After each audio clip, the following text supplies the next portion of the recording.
कलाक मीटिंग उन मीटिंग में 1.5 कलाक पूरो तफ़सील पेंशन रिफॉर्म सां वाक़ई तलफ़ी जो सम्झां थी विया ऐं तव्हांजो ग्रुप इंश्योरेंस मिलणु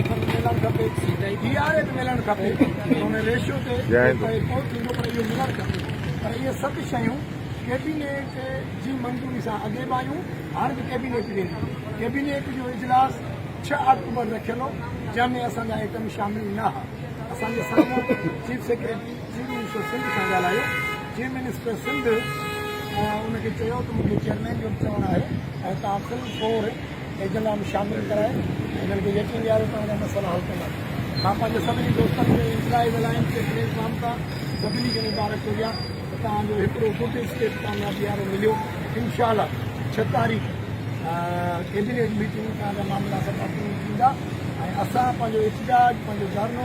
6 अक्टूबर वारो मुलतवी करे छॾियो आहे 31 अक्टूबर ताईं तमामु दर्शन जा इदारा सुभाणे खुलंदियूं मां सभिनी अलायंस जे मेंबरनि खे मुबारक ॾियां सभिनी उन्हनि दोस्तनि जो सोशल मीडिया ते जिन सपोर्ट कई सियासी पार्टियुनि जिन सपोर्ट कई बार्स जिन सपोर्ट कई सिंध जी सिटिंग गवर्नमेंट जे MPA मिनिस्टर जंहिं सपोर्ट कई कॉम्पस पार्टियुनि सपोर्ट कई स्पेशली मीडिया जे दोस्तनि जो जिन असांजे हिन तहरीक में वॾो किरदारु अदा कयो असां सभिनी जा तहे दिलि सां शुक्रगुज़ार हुई ऐं तमामु मुलाज़िमनि जो 6 लख 12,000 जंहिंमें एॾी वॾी कुवत बख़्शी सिंध जे सभिनी डिपार्टमेंट जे मुलाज़िमनि उन्हनि सभिनी खे कॉम्बिनेशन इंशाअल्लाह ताला इहो सिलसिलो जारी रहंदो तव्हां सभिनी वॾी महिरबानी